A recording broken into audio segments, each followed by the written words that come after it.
Hi, I'm Teacher Steve, and welcome back to Beyond English, Unlocking the Power of Language.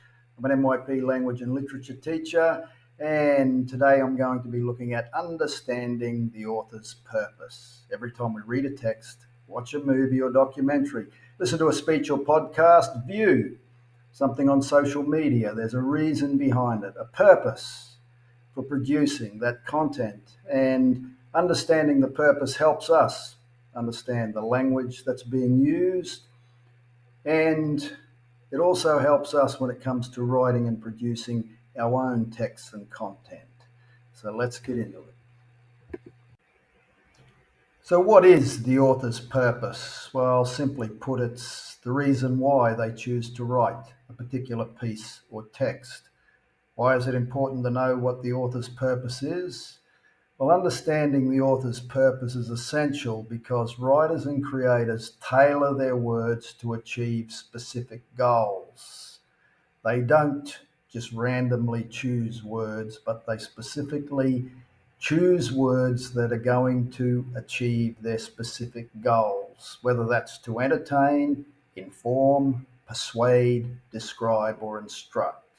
So, how do we identify the author's purpose? Let's have a look.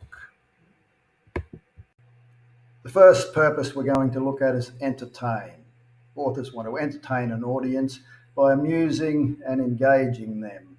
Writers will create stories that captivate the audience, engaging them emotionally through the use of vivid and creative expression. The characteristics of this type of writing include imaginative, vivid, and descriptive language, the use of dialogue, drama, conflict, and humour, and they will use creative literary devices and figurative language, such as metaphors, similes, and personification. This type of writing will include a plot, character development, and setting. They'll focus a lot on these things because they want the audience to be engaged, to buy in to the story and their writing, to continue reading or watching.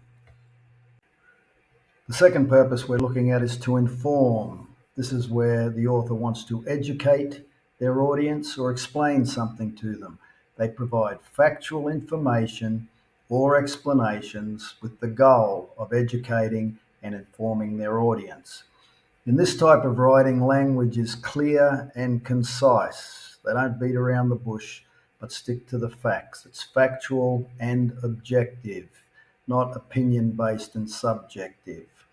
The author will often use a structured format that includes headings, bullet points, and diagrams, and provide evidence, statistics, or data to back up what they're saying and what they want to educate or explain to the audience. We find this type of writing in news articles, textbooks, manuals, reports, expository essays, and biographies and documentaries. Third purpose is to persuade, persuasive text. Persuasion is all about influence. The author aims to convince the audience to accept a viewpoint or to take specific action. He wants you to believe something or to do something. The tone is normally argumentative or subjective, and they will use emotive language and strong arguments. Evidence to support the claims in persuasive texts are normally testimonials, expert opinions, and statistics. The important thing to understand in persuasive texts and persuasive writings is the rhetorical devices that are used. Ethos is to do with ethics, credibility, trust, and authority. It's where the author paints himself as a creditable, trustworthy source and authority in the area in which they're talking about. Pathos is to do with emotions and feelings. This is where their arguments and their texts will appeal to your emotions and feelings. And the last one, logos, is to do with logic and reason. They will use evidence to appeal to you logically and reasonably.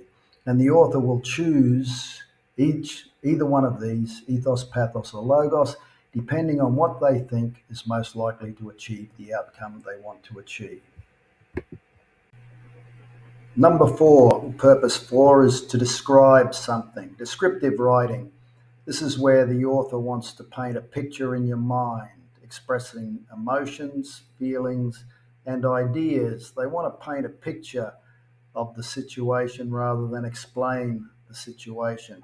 It's a subjective tone, it's often very personal, and they use creative or emotive language and a lot of figurative language. One of the real skills in descriptive writing is writing the sensory details, incorporating them. This is where the descriptive elements appeal to the five senses, such as sight, sound, smell, and taste. Now, descriptive writing is common in poetry, travel guides, blogs, reflective essays, and also in things like personal letters and memoirs. Number 5 is to instruct, instructional texts which give directions. You need step-by-step guidance or need to know how to do something, then instructional texts tell us how to do it by providing step-by-step guides. The language is direct, clear, and organized, often using bullet points or numbered steps. Simple and easy to follow instructions on how to do something. There's a real skill and an art form to writing good instructional texts. Okay, let's wrap up and put it all together. Understanding the author's purpose. Number 1, authors write with a purpose. And understanding why a text was created or written helps us when analysing it. The 5 main purposes are to entertain, where the author engages the audience with stories, vivid creative imagery, and they use things like dialogues, suspense, drama, and humour. Number 2 is to inform, educate, and explain. The author provides facts and explanations. They use clear, objective, factual language, and we find this in news, textbooks, and documentaries. The art of persuasion, number 3, to persuade, convince, and influence the reader, listener, or viewer. The author will use emotive language, rhetorical questions, and arguments. Number 4, describing or descriptive writing.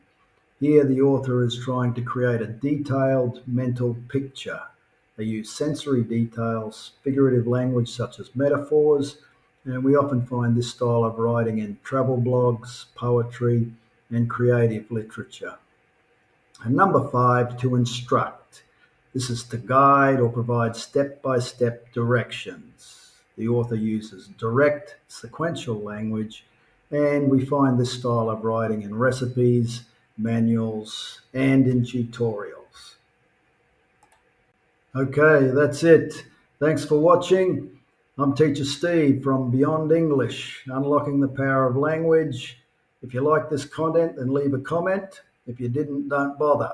Don't forget to like, share, and subscribe, and I'll see you on the next video.